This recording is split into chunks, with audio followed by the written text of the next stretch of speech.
अमरकंटक से होती है और महानदी की कई छोटी छोटी सहायक नदियों की उत्पत्ति इसी अमरकंटक से होती है। हम लोग बात कर रहे थे सतपुड़ा पर्वत श्रृंखला का। सतपुड़ा पर्वत श्रृंखला में चूना पत्थर, लाल बलुआ पत्थर कम मिलते हैं, लेकिन कहीं कहीं मिलता है लाल बलुआ पत्थर भी, और यहाँ पर सेल और स्लेट चट्टानें मिलती हैं। अब बात कर रहे हैं पश्चिमी घाट की। पश्चिमी घाट का विस्तार तापी या ताप्ती के दक्षिण से प्रारंभ होकर कन्याकुमारी के निकट तक 1600 किलोमीटर की लंबाई में है। 1600 किलोमीटर की लंबाई में उत्तर से दक्षिण दिशा में पश्चिमी तटीय मैदान के पूर्व में पश्चिमी घाट पहाड़ियों का विस्तार है। पश्चिमी घाट पहाड़ियां पश्चिमी तटीय मैदान के पूर्व में है तथा पश्चिमी तटीय मैदान के समानांतर है। उत्तर से दक्षिण इनका विस्तार है 1600 किलोमीटर की लंबाई में। पश्चिमी घाट को पश्चिमी घाट, पूर्वी घाट को पूर्वी घाट क्यों कहते हैं?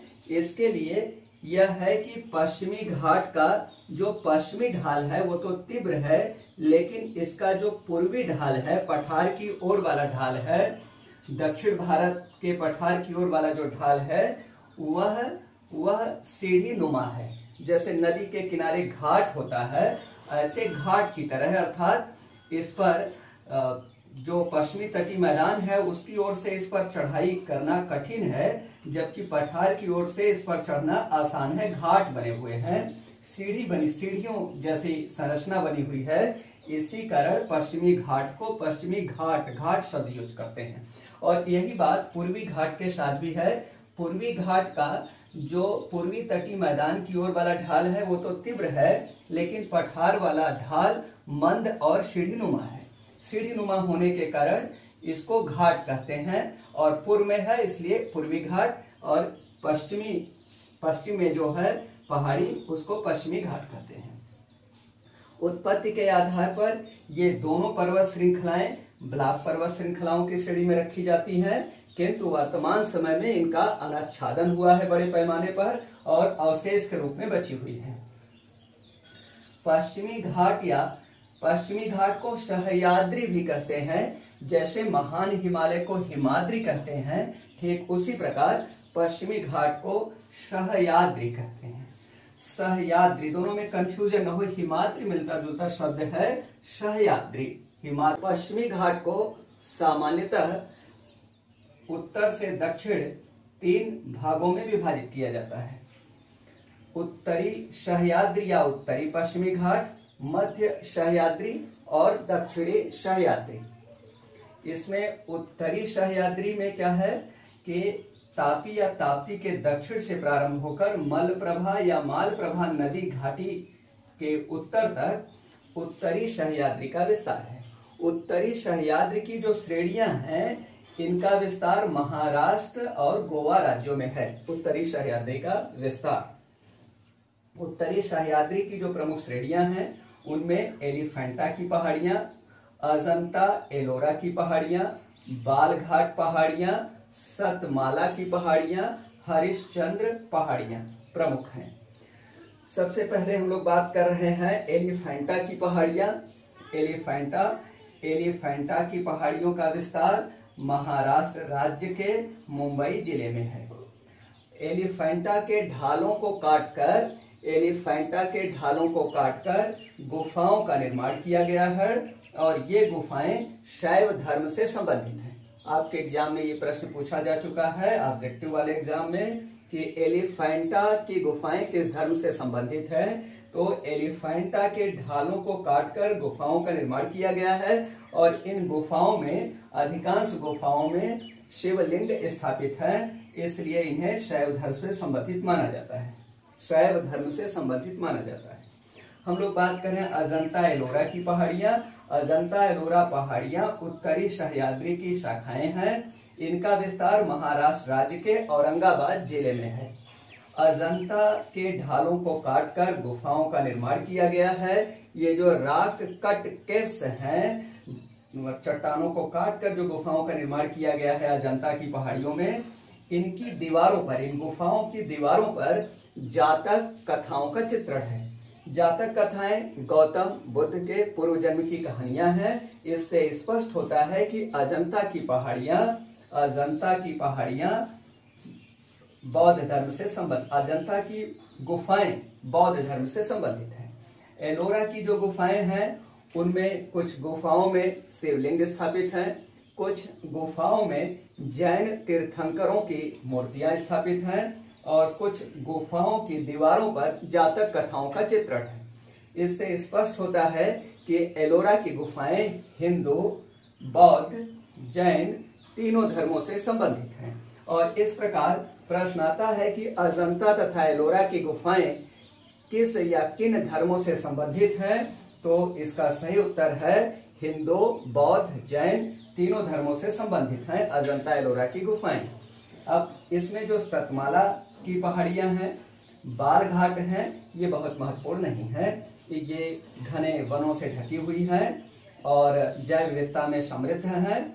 इनमें जो अति महत्वपूर्ण जो श्रेणी है उत्तरी सह्याद्री की, वह है हरिश्चंद्र की पहाड़ियां। जो हरिश्चंद्र हिल्स है, हरिश्चंद्र में ही उत्तरी सह्याद्री की सबसे ऊंची चोटी कलसुबई स्थित है, जिसकी ऊंचाई 1646 मीटर है। 1646 मीटर, 1646 मीटर कलसुबई की ऊंचाई है, जो हरिश्चंद्र की सबसे ऊंची चोटी है। महाराष्ट्र राज्य का उच्चतम स्थान है। महाराष्ट्र राज्य की सबसे ऊंची चोटी भी उत्तर होगा कलसुबई, और उत्तरी सह्याद्री की सबसे ऊंची चोटी कलसुबई, हरिश्चंद्र की सबसे ऊंची चोटी कलसुबई। इसी जो उत्तरी सह्याद्री है, इसमें दो प्रमुख दर्रे हैं, एक थाल घाट है, दूसरा भोर घाट है। थाल घाट दर्रा मुंबई को कोलकाता से जोड़ता है और भोर घाट दर्रा मुंबई को पूरे होते हुए चेन्नई से जोड़ता है। भोर घाट दर्रे की समुद्र तल से ऊंचाई 630 मीटर है और पश्चिमी घाट में जो 4 प्रमुख दर्रे हैं उनमें सर्वाधिक ऊंचाई पर स्थित दर्रा यही भोर घाट है। बात हम लोग कर रहे हैं उत्तरी सह्याद्री में जो चट्टानें हैं। उत्तरी सह्याद्री ग्रेनाइट, नीस चट्टानों की अधिकता है। उत्तरी सह्याद्री में ग्रेनाइट और नीस की अधिकता है। अब हम लोग बात कर रहे हैं मध्य सह्याद्री की।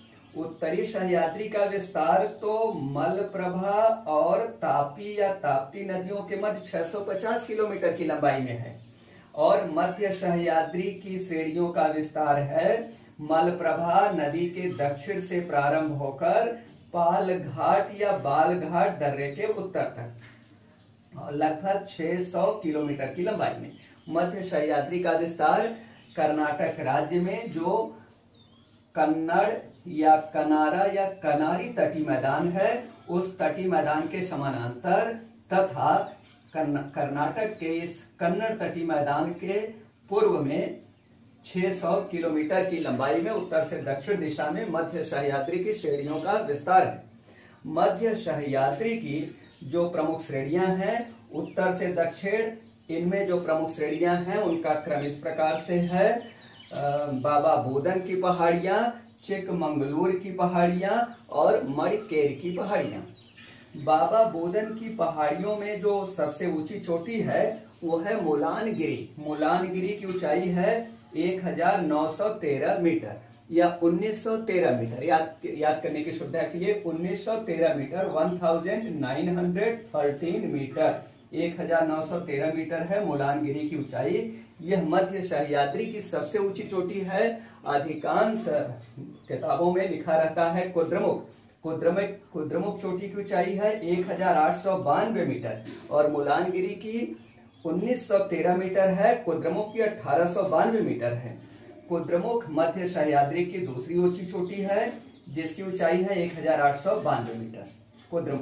कुद्रमुख चोटी के निकट ही कर्नाटक राज्य का ही नहीं, दक्षिण भारत का एक सबसे महत्वपूर्ण आयरन माइन है, लौह अयस्क की खान है। इसका नाम भी कुद्रमुख चोटी के नाम से कुद्रमुख लौह अयस्क की खान ही रखा गया है। कुद्रमुख लौह अयस्क की खान इसी कुद्रमुख चोटी के निकटस्थ है।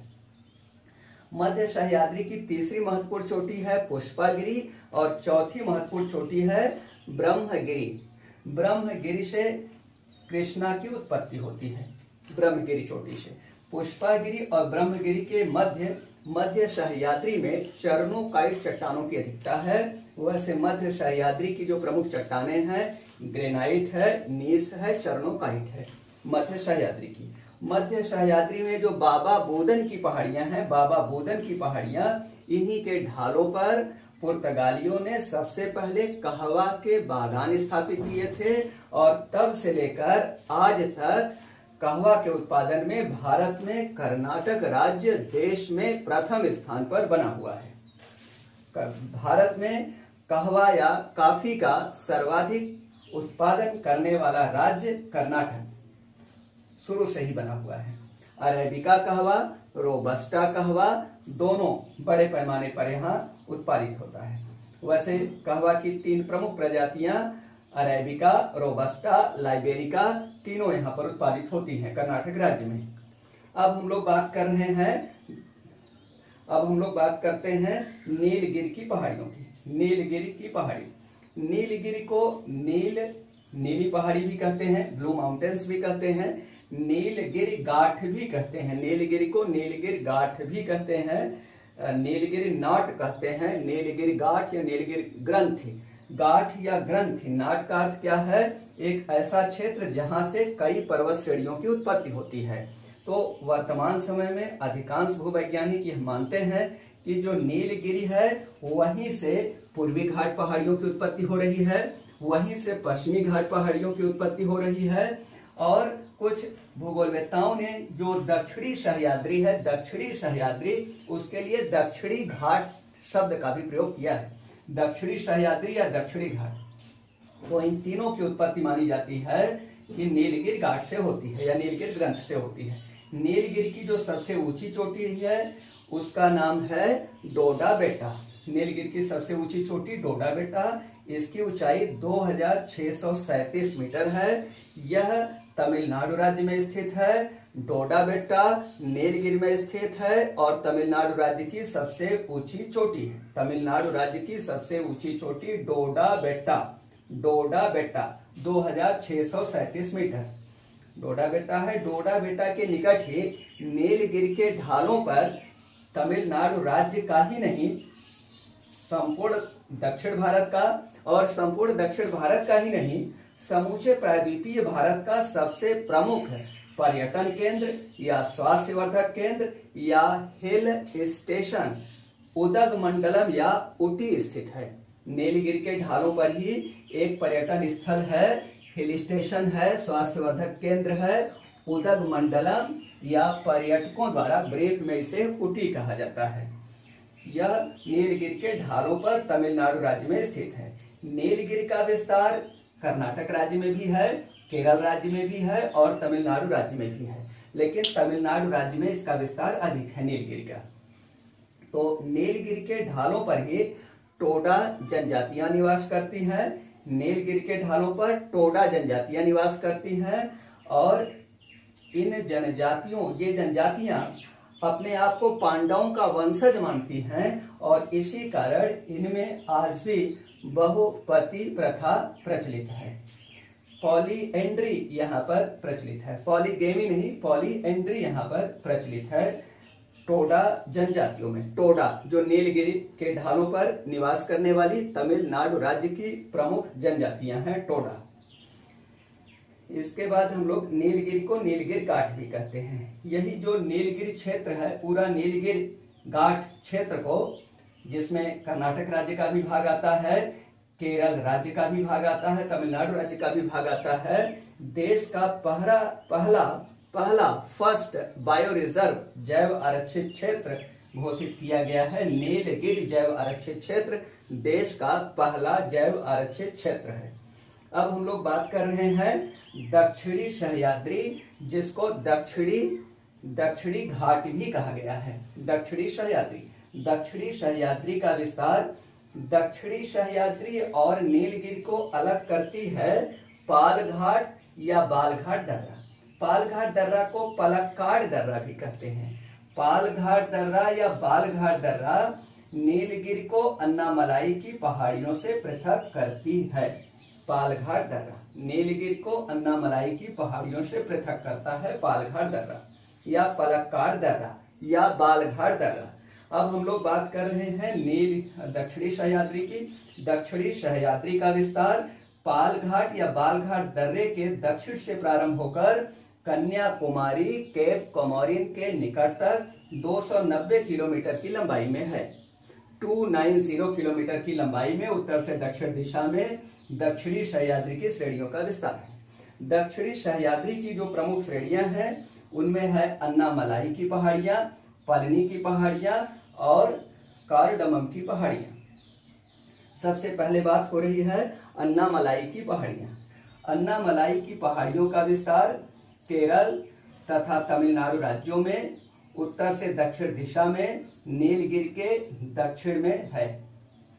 अन्नामलाई की सबसे ऊंची चोटी है अनईमुदी। अन्नामलाई की सबसे ऊंची चोटी अनईमुदी 2696 मीटर, 2696 ऐसे भी याद रख सकते हैं, 2696 2696 मीटर अनईमुदी अन्नामलाई की सबसे ऊंची चोटी है।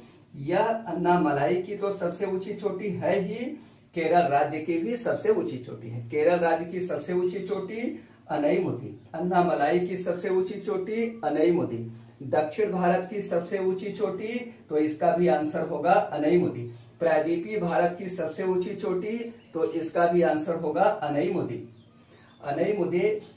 अनईमुदी जो चोटी है वही सबसे ऊंचा क्षेत्र है और अनईमुदी के निकट ही माना जाता है कि अन्नामलाई का ज्यादा विस्तार है, ज्यादा चौड़ाई है। और अन्नामलाई गांठ भी, अनईमुदी को सामान्यतः अनईमुदी गांठ भी कह देते हैं, क्योंकि माना जाता है कि अनईमुदी गांठ से ही अन्नामलाई की पहाड़ियों, पलनी की पहाड़ी, अन्नामलाई की पहाड़ी, पलनी की पहाड़ी और कार्डोमम की पहाड़ियों की उत्पत्ति हुई है। अब अन्नामलाई की पहाड़ियों की बात हो गई। अन्नामलाई के दक्षिण में पलनी की पहाड़ियों का विस्तार है। पलनी की पहाड़ियां अन्नामलाई के दक्षिण में विस्तृत है, केरल और तमिलनाडु राज्यों में विस्तृत है। दक्षिण पश्चिम से उत्तर पूर्व दिशा की ओर इनका विस्तार है। दक्षिण पश्चिम से उत्तर पूर्व दिशा की ओर पलनी की पहाड़ियों का विस्तार केरल और तमिलनाडु राज्यों में है। अन्नामलाई के दक्षिण में पलनी की पहाड़ियों का विस्तार केरल और तमिलनाडु राज्यों में दक्षिण पश्चिम से उत्तर पूर्व दिशा में है। पलनी की सर्वोच्च शिखर का नाम है बम्बाडी शोला। ऊंचाई है 2473 मीटर, 2473 मीटर पलनी की सबसे ऊंची चोटी बम्बाडी शोला की ऊंचाई है। बम्बाडी शोला इसलिए बोलते हैं शोला शब्द का अर्थ जो प्रायद्वीपीय भारत में शोला शब्द है, प्रायद्वीपीय भारत में शोला शब्द प्रयोग किया जाता है शीतोष्ण वनों के लिए। सामान्यतः प्रायद्वीपीय पर्वत श्रृंखलाओं, प्रायद्वीपीय भारत की पर्वतों पर 1500 मीटर से अधिक ऊंचाई पर शीतोष्ण वनों का विस्तार है, जिन्हें दक्षिण भारत में शोला कहते हैं। और जो बम्बाडी शिखर है उसके आसपास 16 वनों का विस्तार अधिक होने के कारण इसका पूरा नाम हो गया बम्बाडी शोला। पलनी की सर्वोच्च शिखर है, ऊंचाई है 2473 मीटर। पलनी में दक्षिण भारत का दूसरा सबसे प्रमुख हिल स्टेशन है।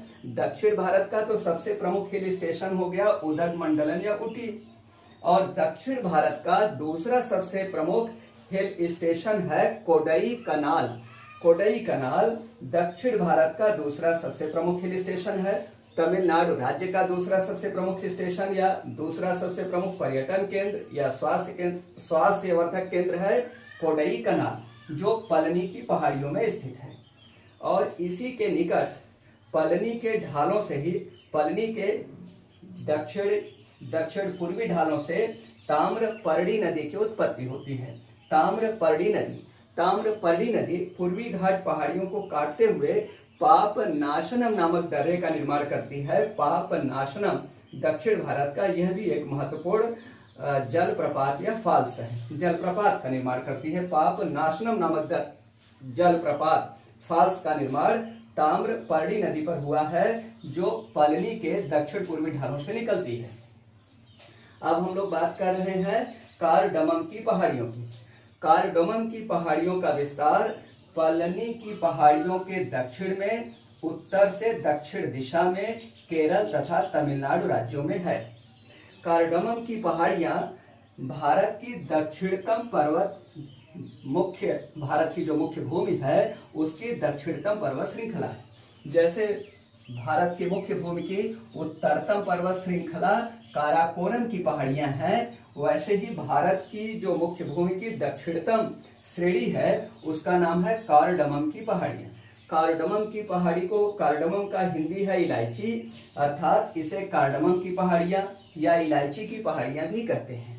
कार्डमम के ढालों पर छोटी इलायची का उत्पादन बड़े पैमाने पर होता है। छोटी इलायची, काली मिर्च और कई प्रकार के गरम मसालों का उत्पादन कार्डमम के दोनों ढालों पर, पूर्वी और पश्चिमी दोनों ढालों पर बड़े पैमाने पर किया जाता है, जिनमें सबसे ज्यादा योगदान यहाँ के इरूला जनजातियों का है। यहाँ की इरूला जनजातियां, केरल की एक जनजाति है इरूला जनजातियां, जो कार्डमम के ढालों पर या इलायची के ढालों पर मसालों के, गरम मसालों के उत्पादन के लिए प्रसिद्ध है।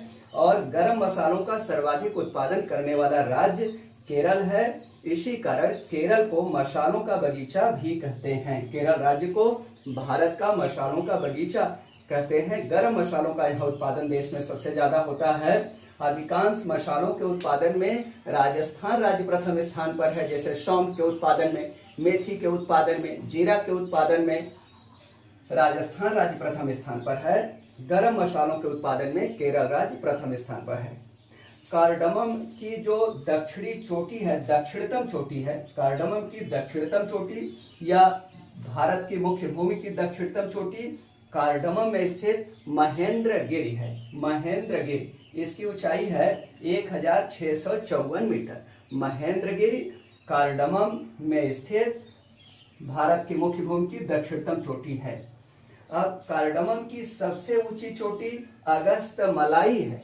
अगस्त्यमलाई, कार्डमम की सबसे ऊंची चोटी अगस्त्यमलाई, जिसकी ऊंचाई 1866 मीटर है, 1866 मीटर है अगस्त्यमलाई की, जो कार्डमम की सर्वोच्च शिखर है। अगस्त्यमलाई महेंद्रगिरी नहीं है, कुछ जगहों पर कार्डमम की सर्वोच्च शिखर महेंद्रगिरी दे दिया गया है।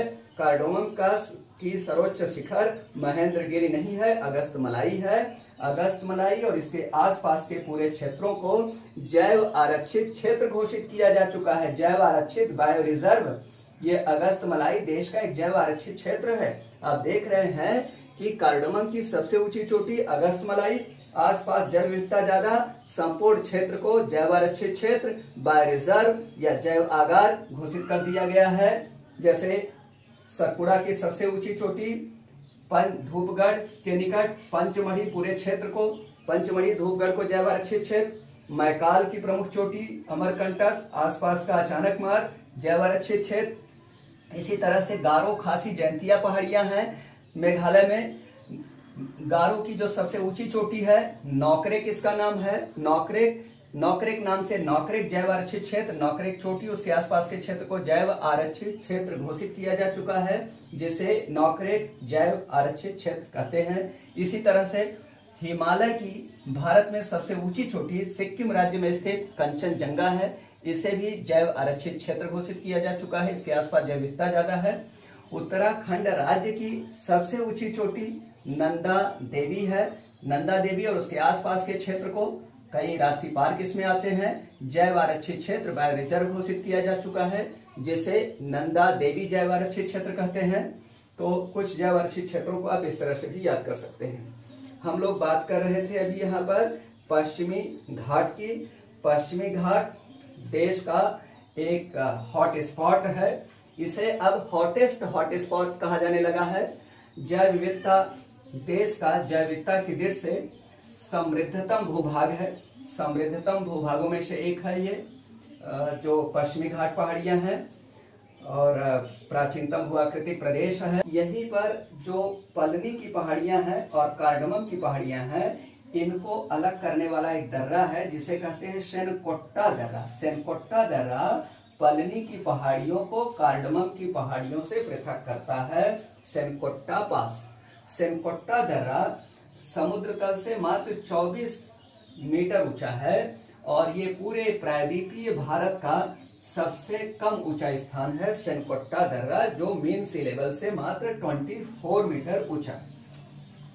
ये जो दर्रे हैं, थाल घाट दर्रा, भोर घाट दर्रा, बाल या पाल घाट दर्रा, सेनकोट्टा दर्रा, ये दर्रे जो पश्चिमी तटीय मैदान है जैसे Konkan coastal plain, Kannada coastal plain, Malabar coastal plain, इनको दक्कन ट्रैप या दक्कन पठार के क्षेत्रों से जोड़ता है। सड़क और रेल मार्ग द्वारा जोड़ते हैं ये दर्रे सड़क और रेल मार्ग द्वारा पश्चिमी तटीय मैदान को दक्षिण भारत के पठार से। इसके बाद हम लोग पूर्वी तटीय मैदान की बात कर रहे हैं। पश्चिमी तटीय मैदान तो एक सतत पर्वत श्रृंखला के रूप में है, जबकि पूर्वी तटीय मैदान एक विच्छिन्न पर्वत श्रृंखला के रूप में है, डाइसेक्टेड माउंटेन चेन के रूप में है। पश्चिमी तटीय मैदान की समुद्र तल से औसत ऊंचाई 1000 मीटर से 1300 मीटर के मध्य है। पश्चिमी तटीय मैदान की जो ऊंचाई है 1000 मीटर से 1300 मीटर के मध्य है। पश्चिमी तटीय मैदान की जो ऊंचाई है वह उत्तर से दक्षिण की ओर आने पर बढ़ती जाती है, जबकि पूर्वी तटीय मैदान में दक्षिण से उत्तर की ओर जाने पर चोटियों की ऊंचाई में वृद्धि हो रही है। पूर्वी तटीय जो पश्चिमी तटीय मैदान है यह लगभग सतत पर्वत श्रृंखला के रूप में है, जबकि पूर्वी घाट काफी डाइसेक्टेड है, विच्छिन्न है, कटी फटी पर्वत श्रृंखला है। पश्चिमी घाट की जो ऊंचाई लंबाई है तापी के दक्षिण से लेकर कन्याकुमारी के निकट तक, यह 1600 या 1600 किलोमीटर की लंबाई में और 1000 से 1300 मीटर की औसत ऊंचाई में विस्तृत है, जबकि जो पूर्वी तटीय मैदान है इसकी समुद्र तल से औसत ऊंचाई मात्र 615 मीटर है और ओडिशा के गंजम जिले से नीलगिरी तक इसकी जो लंबाई है वह भी मात्र 1500 किलोमीटर है। गंजम जिले से नीलगिरी तक मात्र 1500 किलोमीटर है। पश्चिमी घाट के पूर्वी ढालों से निकलने वाली नदियां पूर्वी घाट पहाड़ियों को काटते हुए पूर्वी घाट पहाड़ियों में अनेक रमणीय जलप्रपातों का निर्माण करते हुए पूर्वी तटीय मैदान से प्रवाहित होते हुए बंगाल की खाड़ी में गिर जाती हैं। पश्चिमी घाट एक जल विभाजक का कार्य करता है, जबकि पूर्वी घाट जल विभाजक का कार्य नहीं करता है। पश्चिमी घाट के पूर्व से निकलने वाली नदियां पूर्वी घाट पहाड़ियों को काटते हुए बंगाल की खाड़ी में गिर रही हैं और पश्चिमी घाट के पश्चिमी ढालों से निकलने वाली नदियां पश्चिमी तटीय मैदान में प्रवाहित होते हुए अरब सागर में गिर जाती हैं। तो इस प्रकार पश्चिमी घाट जल विभाजक का कार्य करता है। सतपुड़ा पर्वत श्रृंखला भी देश में जल विभाजक का कार्य करती है। अरावली पर्वत श्रृंखला भी देश में जल विभाजक का कार्य करती है। अरावली दिल्ली हर्षिल कटक पूरा जल विभाजक का कार्य करती है। अरावली दिल्ली हर्षिल कटक जल विभाजक का कार्य करती है। हर्षिल कटक दिल्ली के उत्तर में जल विभाजक का कार्य करती है। अरावली के पश्चिमी ढालों से लूनी और माही नदियों की उत्पत्ति हो रही है और अरावली के पूर्वी ढालों से बनास की उत्पत्ति हो रही है। बनास राजस्थान राज्य की सबसे लंबी नदी है, ताजे जल की नदी है। चंबल की सहायिका है बनास और लूनी राजस्थान राज्य की सबसे लंबी नदी नहीं है। राजस्थान राज्य की ही नहीं देश की सबसे लंबी लवण नदी है, साल्ट रिवर है, सबसे लंबी द लॉन्गेस्ट रिवर है, लेकिन फ्रेश वाटर की नहीं, साल्ट वाटर की लॉन्गेस्ट रिवर है लूनी। हम लोग बात कर रहे थे इसकी पूर्वी घाट की तो पूर्वी घाट पहाड़ियों में जैसे कावेरी नदी पूर्वी घाट पहाड़ियों को काट करके होजेकल नामक रमणीय जलप्रपात का निर्माण करती है। ताम्रपर्णी नदी जो पलनी के दक्षिण पूर्वी ढालों से निकलती है, पूर्वी घाट पहाड़ियों को काट करके पापनाशनम नामक जलप्रपात का निर्माण करती है। तो ये जलप्रपात जो होते हैं जल विद्युत उत्पादन में इनकी अहम भूमिका होती है। जो पूर्वी घाट पहाड़ियां हैं, पूर्वी घाट पहाड़ियां, इनका दक्षिण से उत्तर क्रम बहुत महत्वपूर्ण है, ये पूछा जाता है। लेकिन उसको जानने से पहले हम लोग पढ़ते हैं कि पूर्वी घाट की सबसे ऊंची चोटी कौन सी है। पूर्वी घाट की सबसे ऊंची चोटी हमें मानना चाहिए सिंगराजू को। ओडिशा राज्य में स्थित सिंगराजू पूर्वी घाट की सबसे ऊंची चोटी है। सिंगराजू की ऊंचाई 1516 मीटर है। जबकि जो तिमाईगिरी है, ओडिशा के कोरापुट जिले में तिमाईगिरी और नीलगिरी नाम की दो चोटियां हैं। नीलगिरी नाम की चोटी भी है ओडिशा के कोरापुट जिले में, कोरापुर नहीं, कोरापुट जिले में तिमाईगिरी और नीलगिरी, और दोनों की ऊंचाई 15-15 मीटर, मतलब 1515 मीटर तिमाईगिरी की भी ऊंचाई है और 1515 मीटर नीलगिरी की भी ऊंचाई है। दोनों ओडिशा के कोरापुट जिले में स्थित हैं। और ओडिशा के गंजम जिले में एक चोटी है महेंद्रगिरी, जिसकी ऊंचाई 1501 मीटर है, 1501 मीटर है महेंद्रगिरी। महेंद्रगिरी को भी कुछ लोगों ने लिख दिया है पूर्वी घाट की सबसे ऊंची चोटी। आप देखिए महेंद्रगिरी की ऊंचाई तो है मात्र 1501 मीटर, 1501 मीटर, जबकि सिंगराजू की ऊंचाई है 1516 मीटर, 15 मीटर अधिक ऊंची है सिंगराजू। वैसे जो सबसे ऊंचा स्थान है पूर्वी घाट का, वह विशाखापत्तनम बंदरगाह के निकट स्थित डॉल्फिन नोज है। डॉल्फिन नोज एक पहाड़ी है जिससे विशाखापत्तनम बंदरगाह को सुरक्षा प्राप्त होती है, प्राकृतिक सुरक्षा, नेचुरल सेफ्टी प्राप्त होती है। इसकी समुद्र तल से ऊंचाई 1700 मीटर के आसपास है और जो सिंगराजू से भी अधिक है। जो पूर्वी घाट है इसका निर्माण हुआ है, इसमें जो प्रमुख चट्टाने हैं वो है ग्रेनाइट, नीस, चर्नोकाइट और खोंडालाइट।